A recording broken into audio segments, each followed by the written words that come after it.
Hello friends, and welcome back to my channel. I'm Elizabeth. Today I want to talk to you about something that I have been thinking about. The people in the flood, like that's recorded in Genesis 6:9. I wonder what happened to those people that died. Would they be accepted into the kingdom of heaven? It's probably something only God is gonna know. But it had to have been so bad for God to feel like it was necessary to hit the reset button. It must have been so corrupt, like just really bad. And I just wonder if maybe if he hadn't have done that, the stuff that's going on right now, I just wonder if he hadn't have done that, if it would be so much worse than it is now. I just have been really thinking about the timeline of God lately and how everything happens at a certain time based on what God wants, how God wants it to happen. And it's probably necessary for everything to happen at a certain time so that things fall into place that he wants them to fall into place. He is the author of the whole timeline of life, and you were born when you were supposed to be born. I was born when I was supposed to be born. Jesus was born when he was supposed to be born. I just feel like God is in such control because he has this whole plan that we don't know about that he's putting together. And so he must have just felt like it was so bad he needed to hit the reset button. So I just wonder if any of them that died would be accepted into the kingdom of heaven. But like I said, God is probably the only one that's going to know that answer, and the people that were there. So, but it does remind me of today. Like, people were warned of the flood and they didn't listen. Just like people are being warned of the final judgment now. And there are some people listening. I don't mean to say that nobody's listening. There are a lot of people who are listening, and so that's great. But these people were warned before the flood, and God's character just really matters here. God is just. God is merciful. God does not judge blindly or cruelly. Let's look at Genesis 18:25.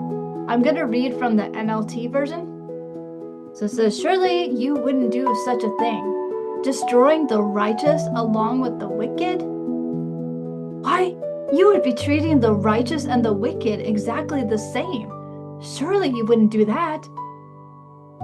Should not the judge of the earth do what is right?"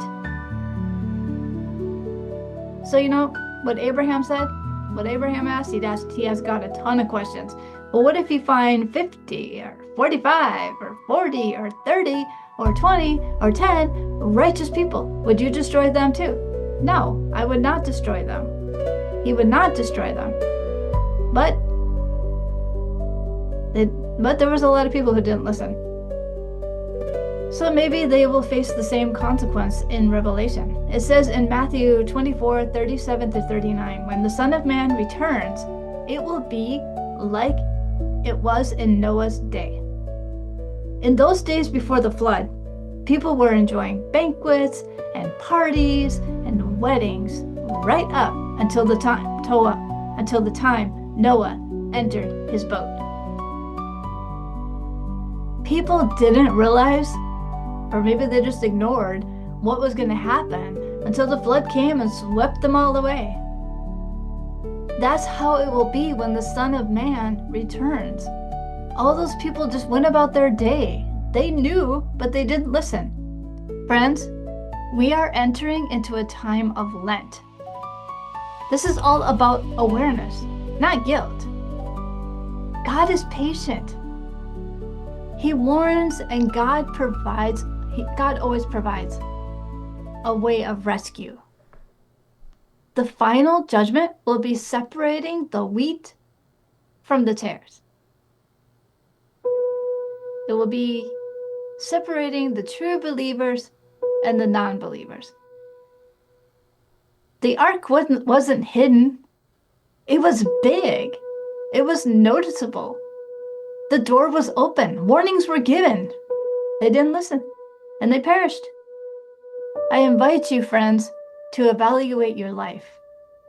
Are you listening to God's warning, Are you too distracted by the noisy world? Let me know in the comments. Pray as we begin the Lent season that God would give everyone who doesn't believe ears to hear and listen and understand. So let's look at Revelation 20:11 through 12. And I saw a great white throne and the one sitting on it. The earth and sky fled from his presence, but they found no place to hide. I saw the dead, both great and small, standing before God's throne. And the books were opened, including the book of life. And the dead were judged according to what they had done, as recorded in the books. Now, let's go to a brighter point. Revelation 21:1 through 2. Then I saw a new heaven and a new earth, for the old heaven and the old earth had disappeared, and the sea was also gone. And I saw the holy city, the new Jerusalem, coming down from God out of heaven like a bride, beautifully dressed for her husband. What a great image. That is so positive. Such a great image. So that's what I wanted to share with you. Thanks so much for listening. Please subscribe, and I'll see you in my next podcast. Bye-bye.